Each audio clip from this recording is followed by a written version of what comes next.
roster. When they give up 120 points, I am not blaming it on Steve Nash. The things that worry me about Nash is me as a fan. You see it on Twitter. The writers point obvious things out. When they play the Cavs and they let up a ton of points, but they had the lead. It didn't matter. They did the job. They outscored the opponent. The game should have been over.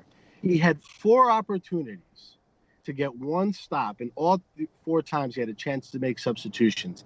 He never went offense, defense. So he didn't maximize the opportunity, and that's his job as the coach. Bam. Separate of the weaknesses, his job is to coach around it. Bam. And he they fails scored at it 70 all the time. points in the paint.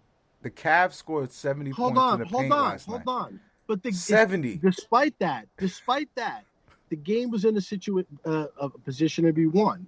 Just like it was like Pete Carroll, right? When he throws the ball in the end zone, he throws an interception. Whatever happened in the game, they were down. They had a chance to win the game, and the coach blew it. Mm-hmm. He's losing the strategical decisions of the game. No, I can't agree because I want you to look for this.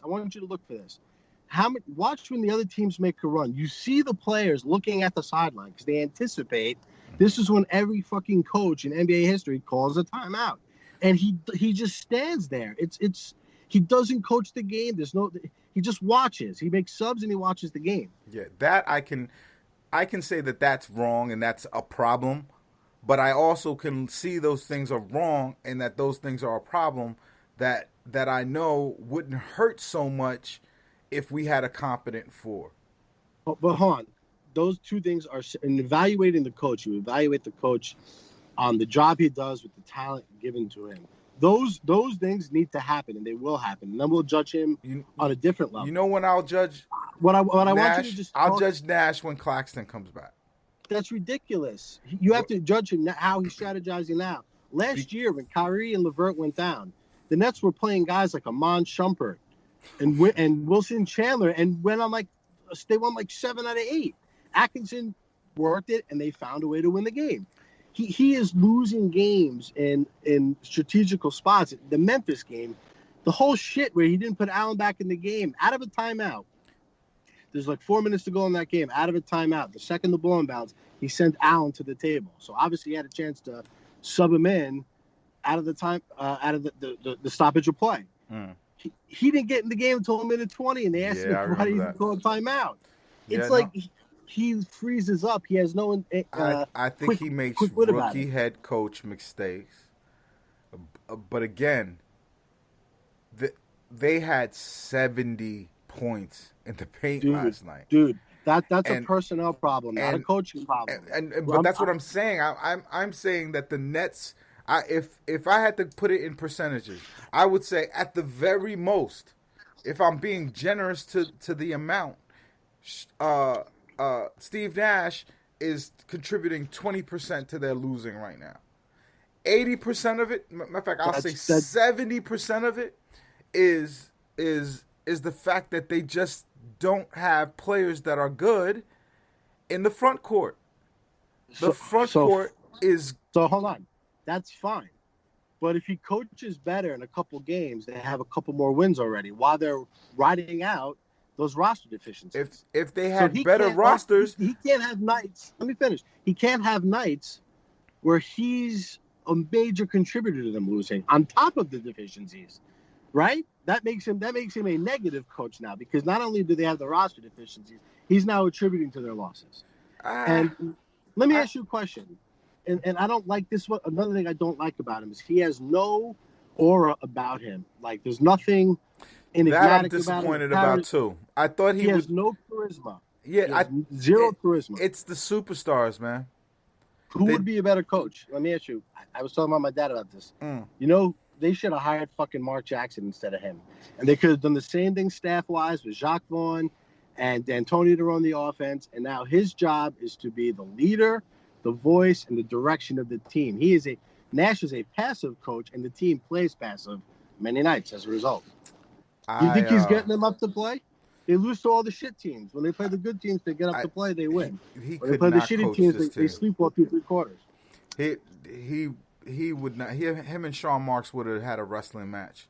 Sean Marks wants to basically run the whole thing and not run the whole thing. He wants to surrender to KD and Kyrie, and then he wants to basically tell Steve Nash what to do. It's the hierarchy of the Nets is kind of fucked right now. So Nash has no charisma. You talk about the players and their temperament. If 40 games in, this team is still hovering around 500, KD's going to axe his ass. That's very possible. You think he gives a shit about Steve Nash? You think Kyrie Irving thinks he's better than Steve Nash? No, Kyrie Irving thinks he's a better coach than Steve Nash. He stood up in the puddle and coached the team yesterday. He probably is. And you know what? Earlier in the year, he called the timeout. He did. Look. He did, but he's Kyrie Irving. He's you know what? He was right. They should have called the timeout there. When the team is disjointed so you see teams do it all the time, right? A team has a 12-point lead. The other team cuts it to 8. You call a timeout. You want to stop the run before it goes too far. And Atkins continues to do this too, but Nash is the guy. He calls it when it's, they're down 2 or it's 2 points and the damage is already done. You can see sometimes teams get disoriented. They're turning the ball over. They're not getting good shots up. You need to call a timeout, let them settle down, and talk about it. There'll be like defensive lapses. And instead of calling a timeout and addressing it, he's thinking, I'll talk about it in film tomorrow. But it's going to happen 2 more times tonight. I think what he does is, and this is a very D'Antoni thing. He used to do this with the Knicks all the time. Like Knicks fans used to be like, call a timeout. D'Antoni's philosophy is these are professional players. They know how to play themselves out of slumps. They know how to play themselves out of runs. So I agree with that philosophy if the team is a year or 2 into like a core group together. Yeah. Not this early. They need the guidance right now. They're lost when Durant's not on the floor. I also think sometimes, and here's another, this is one of my tinfoil hat things, and we'll do 3 things and wrap this joint up in a second. But I think that he kind of tries to send messages home to Sean Marks. I think he wants to play bigger. I think the statement that he made about the roster being, he doesn't have the defenders on the roster. I think him and Sean Marks are disagreeing. Well, just to add to that, and I'll give him credit in this one regard. So, that's what Atkinson couldn't do. I'll say this about him. The one thing I do like about him is he's honest after losses about the effort level. So, he did call that out in the media a couple times, and as recently as after the last game about, just showing up is not good enough. So I do think that he's at least honest with the team. I don't think he sugarcoats things with them. So, go ahead. Yeah, look, for me, it wasn't about X and O's with Nash. They put the X and O's around him. I wanted him to have charisma. I'm disappointed. And game management skills. He doesn't have game management skills. I think he capitulates to the superstars too much. I think he lets them do certain things, but that may be coming from on high. I the only person that could really kind of save this and set everything straight is Joe Tsai, and I don't even think he's like that expert. That's something like a Jerry Buss would do.